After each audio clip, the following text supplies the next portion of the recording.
পৃথিবী সম্বন্ধে আমরা যতটা জানি তার থেকেও অনেক অজানা এই পৃথিবী। ভাবুন তো, এক জায়গায় সূর্য উঠলে আরেক জায়গায় থাকে রাত।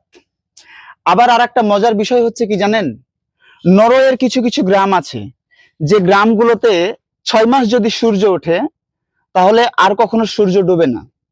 আবার 6 মাস যদি সূর্য ডুবে যায় তাহলে 6 মাস ওঠে না। আমরা যেখানে রোদ মুঠে নিয়ে ঘুরছি সেখানকার মানুষ অন্ধকারে বেঁচে থাকে 6 মাস। একবার ভেবে দেখেছেন? সত্যি পৃথিবীটা অনেক রহস্যময়, কি তাই না? আমাদের চারপাশে এমন কিছু সৃষ্টি আছে যা মানুষের বুদ্ধিকেও হার মানায়। মেক্সিকোতে একটি নদী আছে, রিও সেলেত, যে নদীর পানি আকাশের থেকেও নীল। বিজ্ঞানীরা গবেষণা করে দেখেছে সেই নদীর পানিতে এমন কিছু প্রতিফলন ঘটে যা সূর্যের আলো পেলে একেবারে নীল হয়ে যায়। আবার বলিভিয়াতে একটা মরুভূমি আছে, সালার ডে উইনি। এই মরুভূমিতে বৃষ্টির পরে পুরো মরুভূমিটা আয়নার মতো চকচক করে, মনে হয় যেন আকাশটা পুরোটাই মরুভূমির মাটিকে ছুঁয়ে আছে। আপনারা অনেকেই জেনে থাকবেন হয়তো 1915 সালে তুরস্কে এমন এক সেনা দল ছিল যারা হঠাৎ করেই উধাও হয়ে যেতে পারত। ইতিহাসে লেখা আছে ব্রিটিশ সেনারা সেই সময় সেন্ডারিং হোম কোম্পানি নামে একদল সৈন্য পাঠিয়েছিল।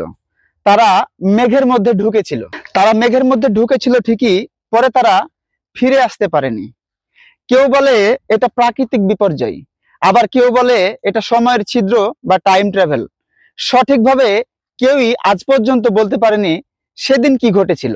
আমরা প্রতিদিন আকাশ দেখি, সূর্য দেখি, নদী দেখি, কিন্তু পৃথিবীর রহস্যগুলো কতটা গভীর তা কি আমরা জানি? পৃথিবী আমাদের কাছে এক অজানা বইয়ের মতো, যার প্রতিটা পাতায় লুকানো আছে বিস্ময়, ভয় এবং সৌন্দর্য। তো দর্শক, আমার ভিডিও আপনাদের কাছে কেমন লাগলো অবশ্যই জানাবেন। আমিও ইউটিউবে যাত্রা শুরু করেছি। আপনারা জানেন সোশ্যাল মিডিয়ায় অনেকে এখন ইউটিউব নিয়ে কাজ করছে, ফেসবুক নিয়ে কাজ করছে। তো আমার ভিডিওটা যদি আপনাদের কাছে ভালো লেগে থাকে তাহলে আমি আপনাদের কাছে অনুরোধ করব অবশ্যই আমার চ্যানেলটি সাবস্ক্রাইব করে রাখবেন এবং আমার জন্য দোয়া করবেন, আমার পাশে থাকবেন, আমাকে ভালোবাসা দিবেন। আমি হয়তো আপনাদের ভালোবাসায় একটু একটু করে এগিয়ে যেতে পারবো। আর এই রকম অসংখ্য ভিডিও পেতে দয়া করে চ্যানেলটি অবশ্যই সাবস্ক্রাইব করে রাখবেন। আসসালামু আলাইকুম ওয়া রাহমাতুল্লাহি ওয়া বারাকাতুহু।